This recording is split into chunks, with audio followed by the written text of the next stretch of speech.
the objectives for what I want to cover with you today is what is meant by oral health, and how does oral health fit into the ICF classification? The ICF, which is the International Classification of Functioning. So the way that we're looking at oral health today is much more from a function of health rather than of disease. And how does FOP fit into that? I want to talk about some of the treatment implications that were asked. And then I want to talk about risk management. And what does risk management mean? So for many of you, you probably think of dentistry and prevention as the huge term that is actually used. I like to think of it as risk management because we cannot prevent problems. It's not unlike you cannot prevent that you're going to have a flare-up with FOP at this point in time until Eileen has the drugs that can do that. So similarly, with dental disease, it's about managing the risk of dental disease and what it is that you can do to manage that risk. Because the bottom line in FOP is we don't want to treat. The bottom line is if I had my druthers, I would never have to treat an individual for dental disease. That would be the absolute goal. And the interesting thing is that it is possible. So hopefully by the end of today, you'll have an idea of how you can manage the risk of getting disease. So oral health, essentially, and I'm hoping that for many of you, you're already thinking of oral health being the gateway to our overall being, the gateway to our overall health. Because we cannot separate what happens in the mouth to the rest of our bodies. And with FOP, I think that it is a really essential disease process that really highlights this particular issue. And I would like to point out to you how that does it. So what is oral health? What constitutes oral health? For most individuals, they think oral health is mouth, teeth, bones, and gums. But the truth is that it is everything to do with what it is around our facial structure. So our ability to breathe, our ability to smile, our ability to eat, our ability to speak. All of these issues contribute to overall oral health. So, as you're aware, with FOP, a huge number of these issues impact oral health. And I'm going to show you in terms of how we define it with respect to the classification, the ICF classification, how that implies. So I just give you a short version here that was described by Martine Anakin in France on using the International Classification of Functioning for oral health. And I'm going to go through this quickly because I want to rather spend more time on some of the other issues related to FOP for yourselves. But essentially, the issues with the International Classification of Health is related to a number of domains. And the major domain that we're looking at is body structure and function. So that's one of the domains that are looked at in terms of how does FOP impact body function and body structure and function. Obviously, FOP, that is huge. It's not only in the facial area, it's not only how the head is held, it's not only in the temporomandibular joint area, but it's in multiple areas of the body. And all of those impact oral health. The next domain is activity. How does FOP impact one's activity? You know a whole lot more about that than I do in terms of that impact. And certainly in individuals that have had closure or ankylosis of the mouth, it's going to impact your ability to breathe, eat, deal with underlying issues such as just if you get sick with your stomach and you vomit, it's going to have huge impact. Then you also have the impact of how does it impact on your ability to participate in life. FOP, again, has a huge, dependent on the extent of FOP, it's going to have an impact. And how does that restriction impact one's ability to interact with society?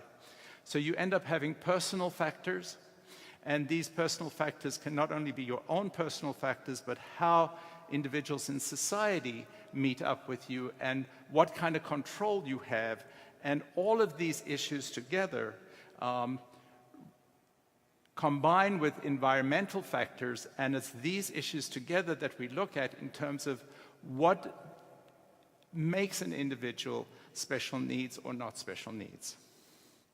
So what I want to, right at the outset, identify to all of you is that who is the expert in FOP?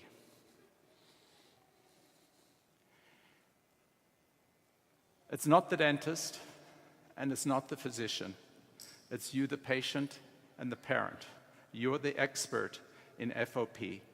And for any one of you who have a dentist who thinks that they're the expert, we're not.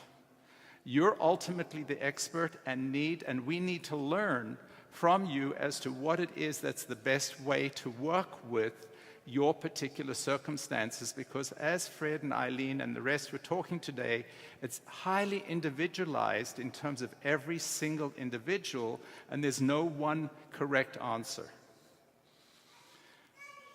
So for many of you, you probably feel like this statue, which was a picture taken in the Carl Vigeland Park in Oslo, if any of you have ever been there.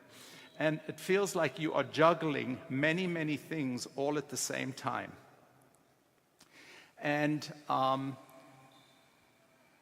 when you come in to see us as the dentist, we're not thinking of all of these things that you're juggling at the same time, and might identify specific things in terms of the mouth that is just, that's the last thing on your head that you want to think about.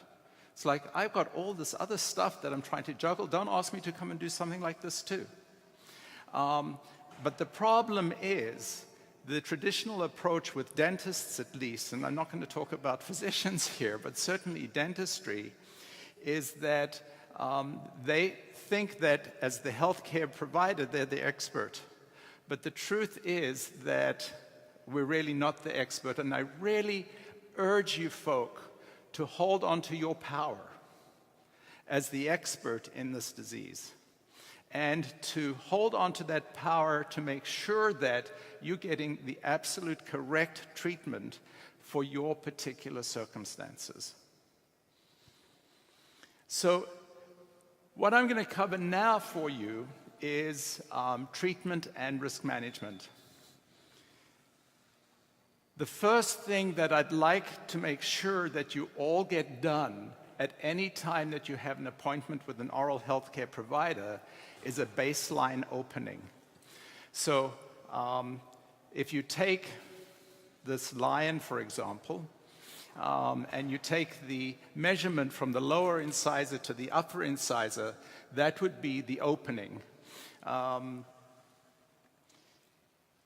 Don't ask me how close I was to this lion to get this photograph. But if you can get a baseline opening at every appointment, that's something that I think is an absolute in collecting, and I'm going to talk about a number of baselines that you really want to get when you go to your oral health care provider.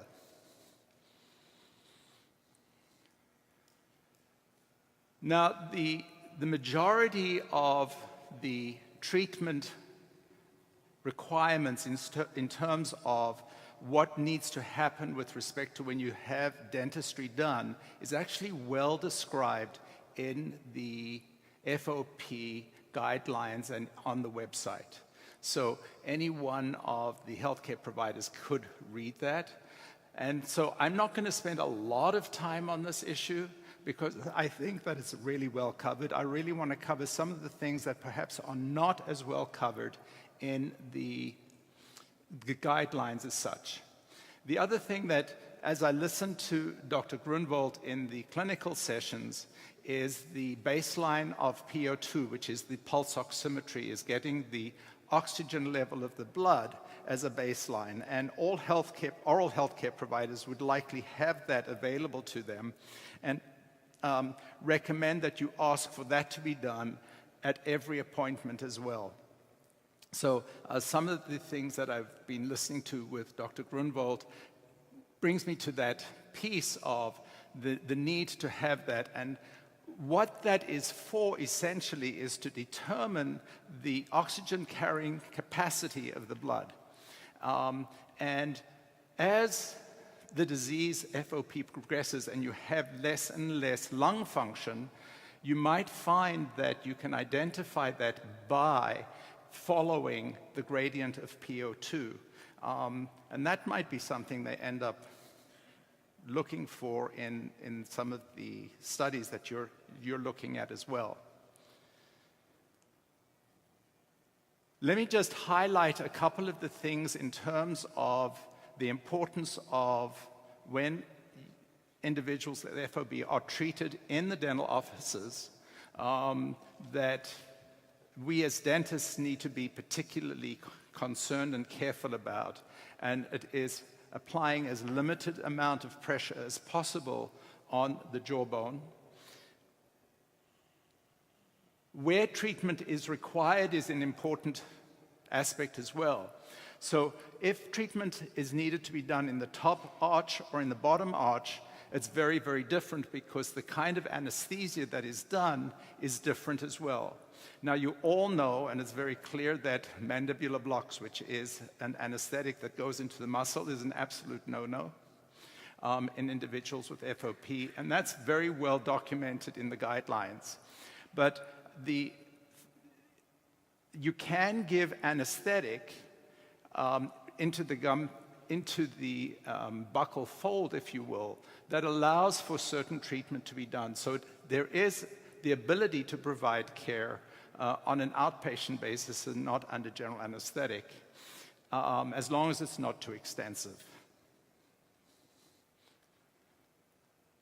Now, from the clinics, again, working with Dr. Kaplan, what he has identified is that for any dental procedure that is going to be done, other than, of course, cleanings and treatment that is not invasive, that preoperative prednisone is given to the individual prior to treatment.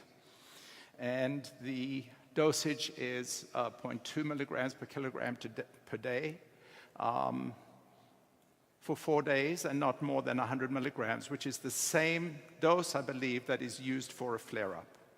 So when you have your oral health care provider, I think it's important to, again, advocate and identify to them, if they have not looked up those recommendations, that they certainly make sure that they do that prior to providing care.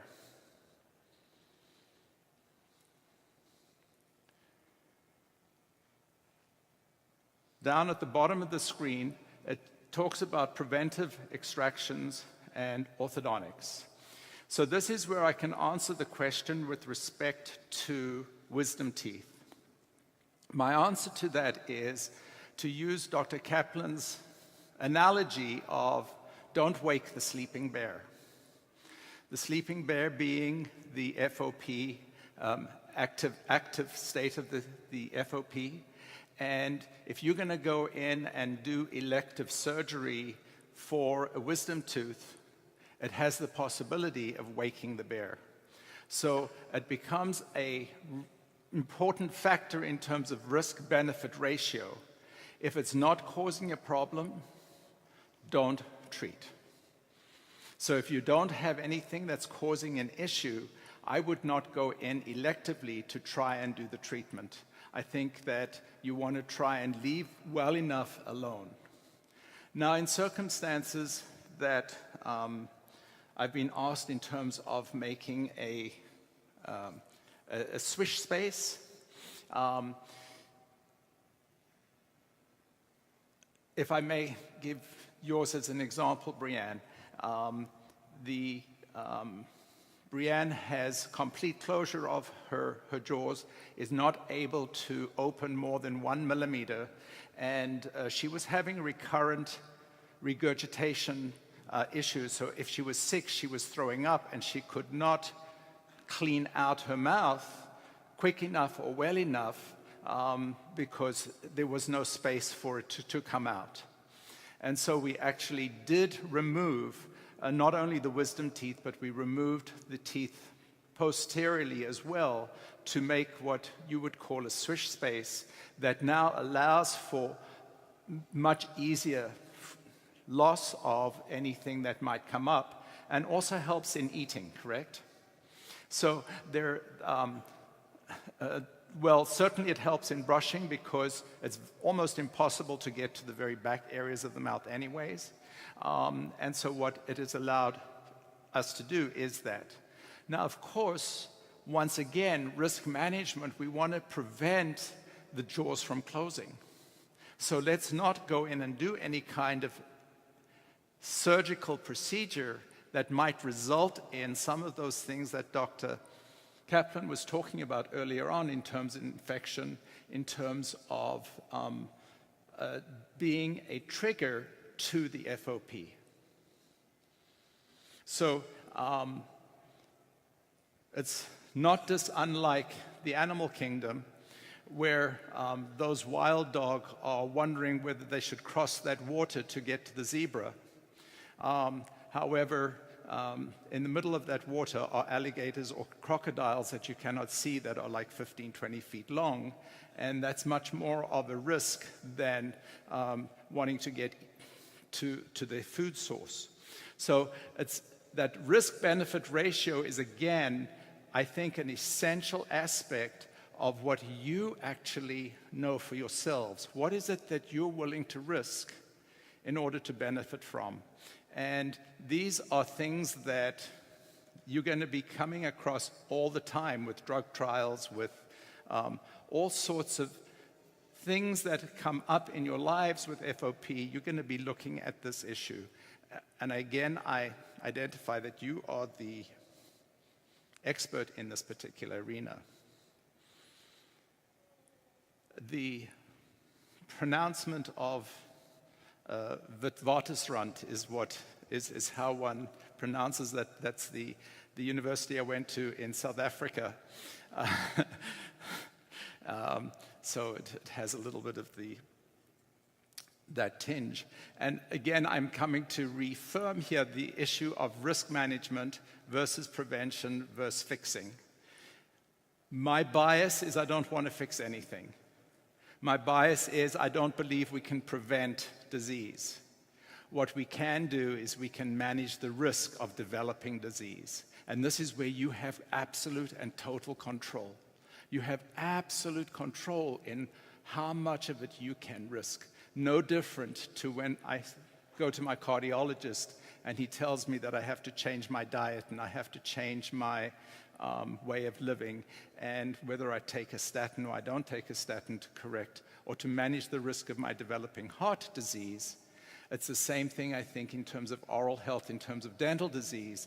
I can give you all sorts of things that you can do to manage the risk, and then it's your choice to decide, well, which one do I go take up with or which one do I not?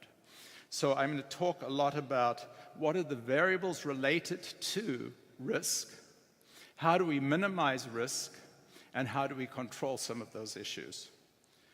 Most of you are well aware of the connection or the interrelationship of how we develop caries, which is one aspect of dental disease. It's only one aspect of dental disease. And it's a little small for you to read, I think, but it's basically the age-old tooth, what we eat, the enamel, and the amount of time that it takes. So I want to talk a little bit about forms of early diagnosis, and that there's no one treatment that's suitable for everybody. If we can detect dental disease early and treat it early, then we don't have to treat it. And early detection methods are now available for us. So for individuals, for example, who have complete closure of their mouth and who cannot open, we can use some early detection devices to diagnose early disease rather than x-rays. Of course, x-rays is our gold standard, but we now have other aspects that I'm going to show you. Before I actually do that, for some of you, you may not be aware, but decay is really much like an iceberg. When we see an iceberg, we see that beautiful ice on the top of the ocean, but what is below is way, way larger than what you see on top. And this is a photo that I use that is described by Dr. Nigel Pits from England. And you can see that blue line where that ship is, and that's essentially what you can see clinically with your eye. So when dentists have a look at you just clinically, what they see is anything above that blue line. Now, if your dentist has a microscope or loupes, they can improve their vision of what it is that they're seeing by about 50%. So what I say to dentists when I'm speaking to dentists is, if you're not wearing loupes, you're not practicing good dentistry.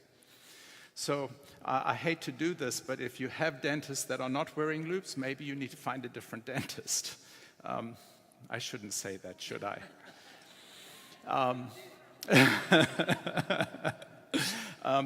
What's below the line is normally detected with the use of radiographs, with x-rays.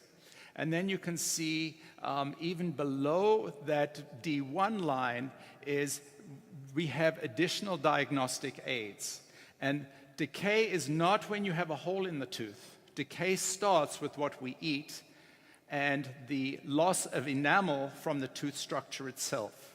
So today we actually have a laser-like system that can tell us within 5 millimeters below the tooth structure of how much calcium phosphate has actually been lost from the tooth structure.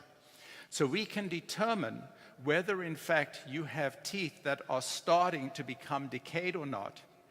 And what is fabulous is that we don't need x-rays in this particular area.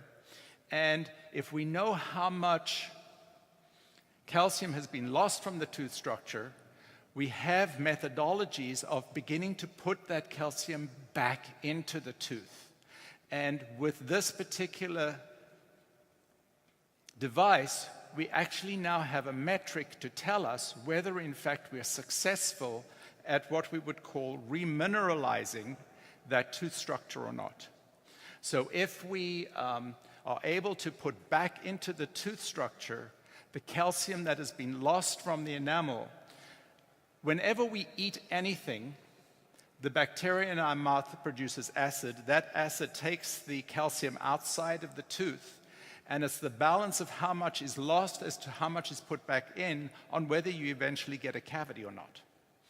So what fluoride does is it actually puts fluoride back into the tooth where you've lost calcium to produce what's called fluorapatite rather than calcium apatite. And fluorapatite is actually more resistant to acid attack than calcium apatite is. And that's why fluoride works so well. So what I actually recommend for all FOP folk is that they actually use a high-dose fluoride toothpaste, such as Clinpro or Preventive that you can see up there, for daily brushing.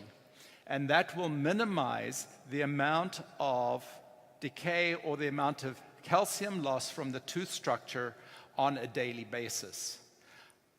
I will identify, however, if you have kids that are not able to spit, do not use this toothpaste. If you are swallowing any of the toothpaste, this is not one that you want to use at all. We also have available to us fluoride varnishes in the lower right-hand column. You have something there called a fluoride varnish, and that fluoride varnish is normally applied professionally, and this particular one can actually last for up to 3 months. So if you've got a high-risk individual, or if you've got some teeth that are starting to get decayed, again, my focus is we don't want to treat, we don't want to fix. We want to treat rather, I should back up here. We want to treat, but we don't want to treat surgically. So by surgical, we don't want to go in and cut teeth. We want to treat them, and what we're treating them is pharmacologically. So we're using the fluoride essentially as a drug. And that's why one of the recommendations in the website is to use a fluoride rinse. So if you're unable to do something else, there are high-dose fluoride rinses that can be used as well. Now, one of the things that is not on the recommendations is the use of casein phosphopeptide amorphous gel or tooth mousse. This is made from milk protein. It is casein product, and if you're allergic to milk protein, if you're allergic to casein, it is not something that you want to use. However, if you do not have that allergy, it is a product that enables the calcium and phosphate to go back into the tooth structure, and it binds to the tooth and it rehydrates the tooth. So it adds to one more thing that can be used pharmacologically to prevent the condition of cavities from continuing. And it works in a number of ways that if I do have the time, I will go through that specifically if anyone is interested. Let's move on to and you'll notice where I'm beginning to look at and expanding the number of risk factors that we have a look at when we're looking at cavities. I don't know how many of you are aware that decay is an infectious disease. In other words, we catch the bacteria from our parents mostly, and we transmit those bacteria to our kids. I'm getting blank eye stares here. Is this not something that is well known amongst the folk here?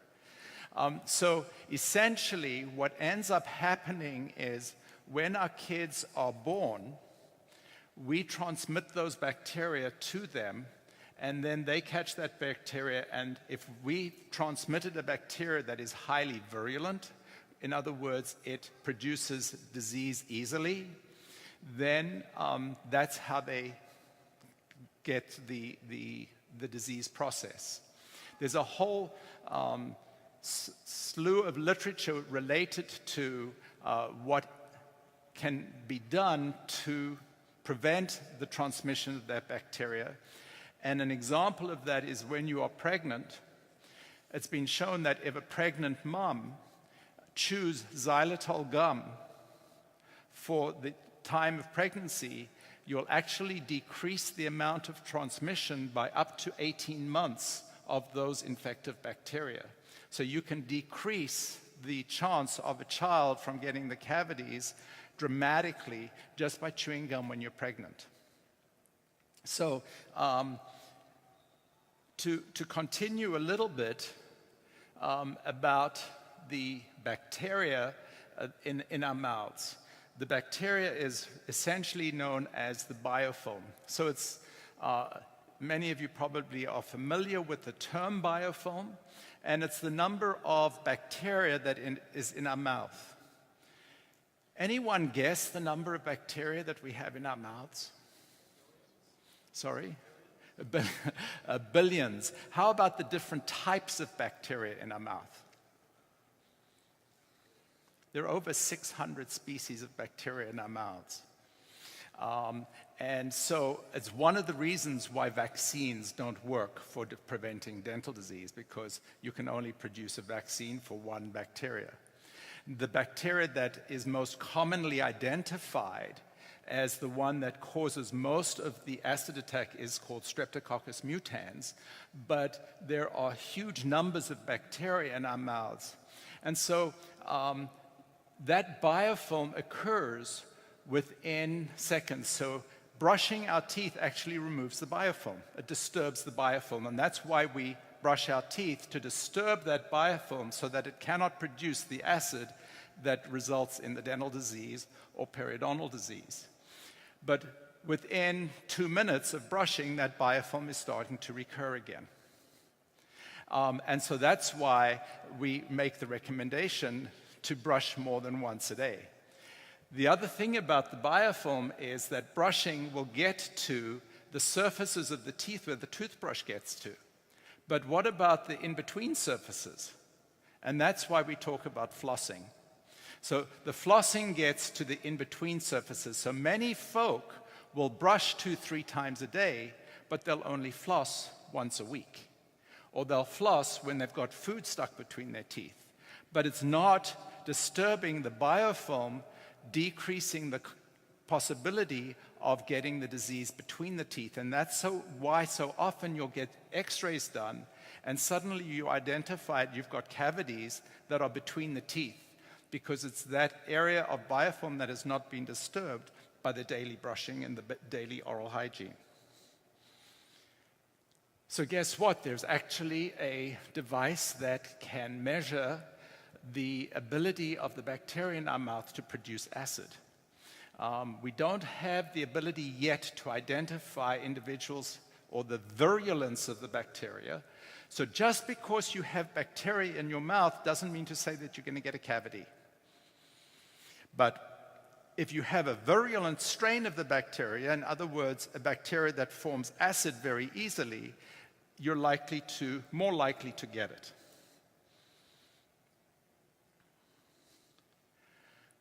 Sometimes individuals will ask about the kinds of toothbrushes, electric toothbrushes or mechanical toothbrushes or normal toothbrushes, and I've been particularly, I didn't want to put toothbrushes on here that you could particularly identify. The truth is that, again, it needs to be individualized to the needs of each particular person. Depends on the ability to hold a toothbrush, on mobility, on how it is held, on what kind of ability you have, the kind of independence that you want.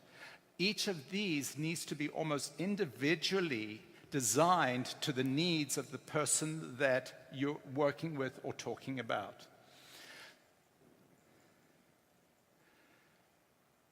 Xylitol, as I mentioned, xylitol gum, xylitol lollipops. Xylitol is a plant-based sugar substitute, which has actually been shown to decrease not only the virulence of bacteria, but it also has been shown to decrease the number of bacteria in the mouth as well. So if you're a high-risk person that has a lot of cavities, this is one of the ways that you can work towards managing the risk.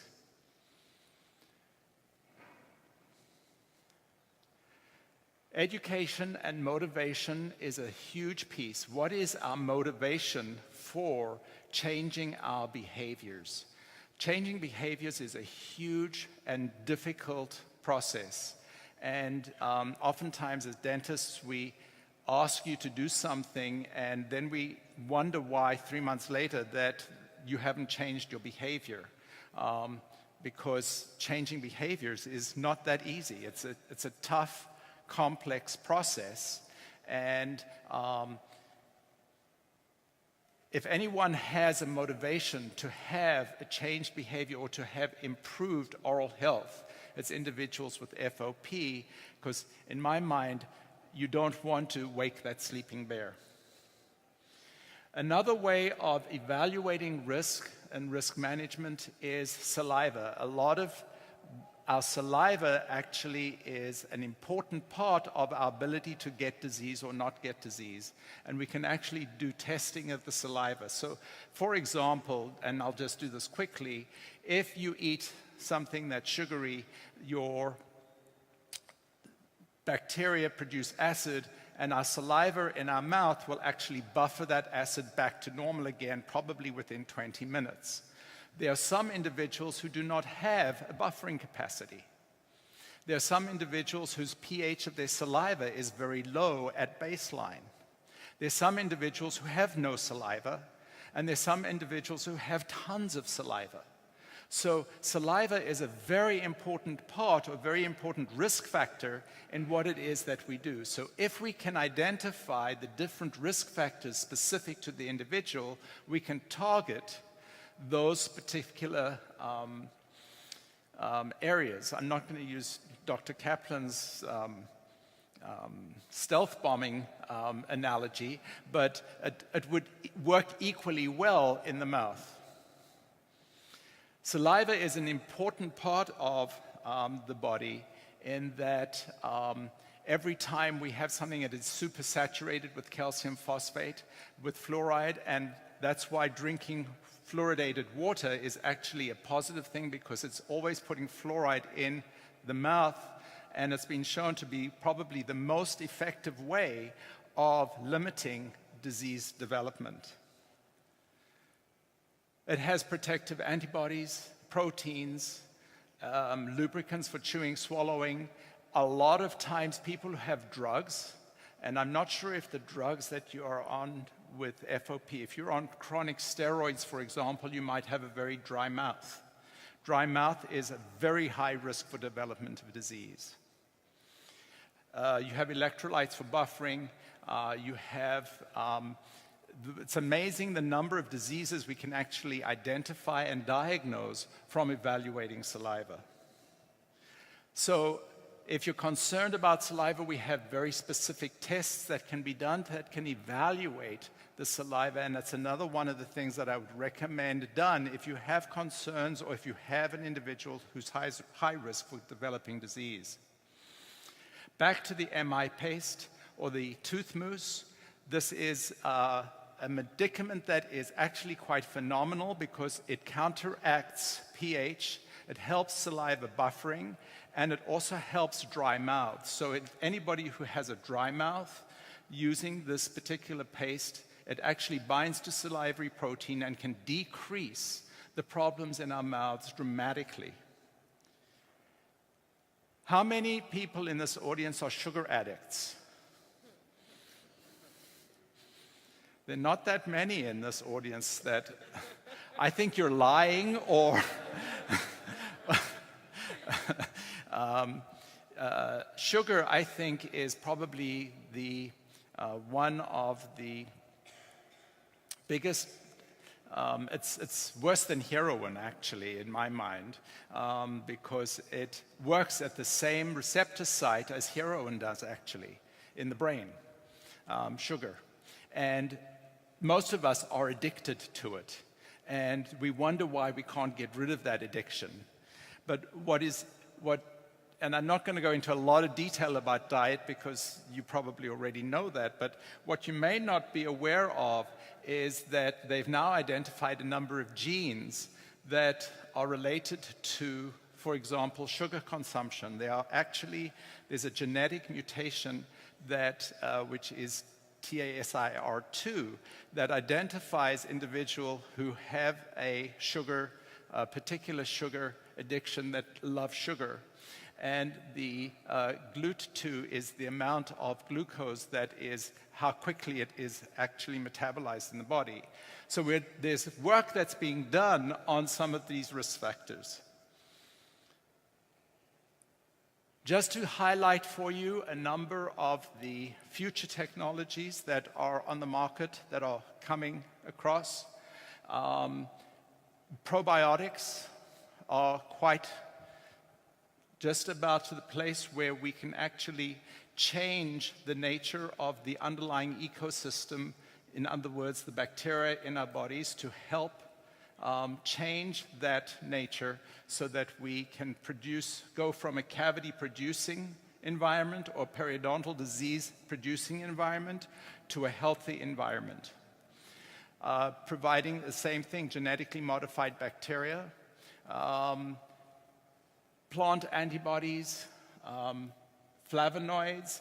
There are a whole host of things that are coming through research today that in maybe 5 years' time is going to once again change the whole aspect of risk assessment and management. So I want to give you a chance to answer some questions. Hopefully have identified to you not the grizzly bear, but the polar bear, and we don't want to wake up the sleeping bear. And trying to prevent or to minimize the risk of developing disease would be way more of my focus with any individual with FOP than ever having to treat you. So thank you, and I believe that I'm only about 3 minutes over.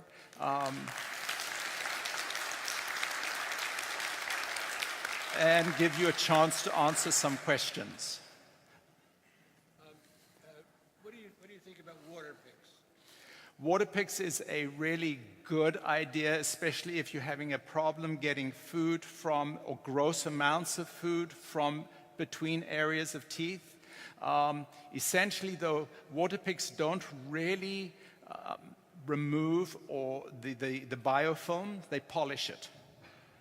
So a water pick polishes it, that doesn't actually remove it from the tooth structure. It's going to remove a lot of the debris and detritus in the mouth itself. And it could also be useful as a method of getting a mouthwash into the rest of the mouth as well. So that might be very useful. Yeah. How about, just want to ask for orthodontic treatment, Invisalign versus the generic kind of braces. Is there a preference there? So in terms of FOP, I actually, as much as I don't like Invisalign, I think Invisalign might be the better way to go because you have much lighter forces on the teeth. Now, you would have to be able to have a mouth that opens quite considerably in order to take the impressions. But once you have those impressions, then the Invisalign is going to provide much less force on the teeth and probably the better way to go than having your normal brackets, because then you also don't have the inflammation or the infection or the pressures that are being put on with normal orthodontics. Orthodontics has not been contraindicated in FOP, so it is quite possible. I personally, again, with orthodontics, again, why wake the sleeping bear? Unless it's an absolute necessity for quality of life, for function, I'm not going to recommend it. The tooth mousse, is that professionally applied? It's professionally available. It's not normally professionally applied. You can get it, you've got to buy it from dentists. You can't get it commercially. Okay. Unless you live in Australia. If you live in Australia, you can. So if you know someone in Australia, they can get you lots of it. In the States, not in Canada, you can get the tooth mousse, which is combined with fluoride, so you can get a double whammy. And it's actually been shown to have an increased effect when it has the fluoride and the calcium phosphate.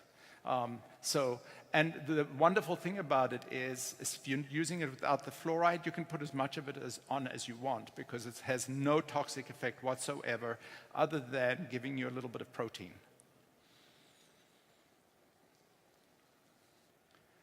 Any other questions? Yes.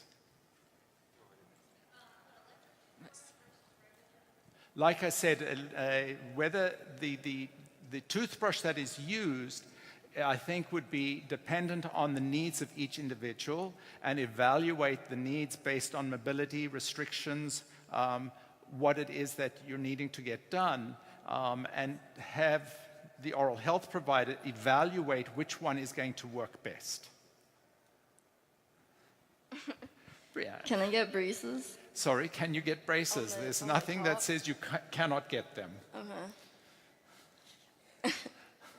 So with Brianne, we would not be able to do Invisalign because she has 1 millimeter of opening. I told you. Because it's a retainer. So It's like a it would be highly an aesthetic reason for getting them in terms of quality of life, in terms of how one perceives oneself. And if that is important for the individual, then I, as a professional, have to listen to that and say, okay, what is it that we can do? What are the risk-benefit ratio of this? And then we discuss it.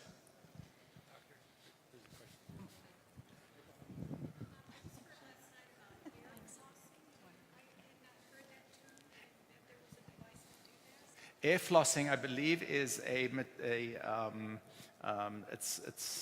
a machine that actually does the flossing for you.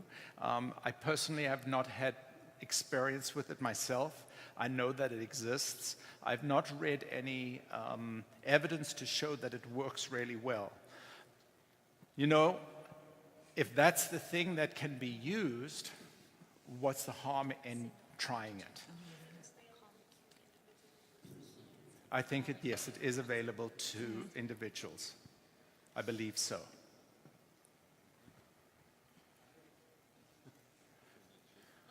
When it comes to gum irritation, will the fluoride take care of that? No. Like a varnish or? Sorry. No. The gum irritation or gum disease is a bacterial-related disease, and that requires the actual mechanical removal of the biofilm.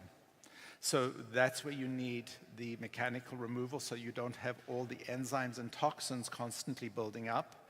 And theoretically, or essentially, if you have blood when you're brushing your teeth, you have gum disease. And that can be treated very rapidly by just really good daily brushing, flossing.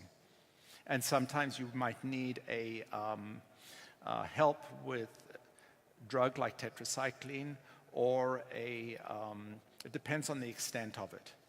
But there are mouth rinses like chlorhexidine that can actually shift the balance for you enough that can change what it is that's happening. Our sons actually got overcrowding and they were advising us to have teeth removed, and we actually said no, but he's due to go back to the orthodontist again. So, I mean, it's like one tooth's kind of grown over the front of another one. Just any advice? So I think that's a really good question in terms of the overcrowding. Is the overcrowding or the treatment of the overcrowding an aesthetic issue? Is the treatment of the overcrowding a health issue? If leaving that tooth there is going to result in chronic infection, and we know what chronic infection does with FOP, do we want to remove it? Is it in the bottom or is it in the top? Because if it's in the top, it's a much easier extraction to be done than if it was in the bottom. And you could quite easily remove a top tooth with local anesthetic as long as you give the prednisone beforehand, and then you should be absolutely fine. So again, it's that risk-benefit ratio process. Just to follow up on that question, my daughter she has baby teeth are impacted, and she's got permanent teeth growing around them. So I guess probably the thing is, if it's not infected, just see what happens until they fall out. Yeah. Now, losing teeth is a huge emotional piece with a lot of kids.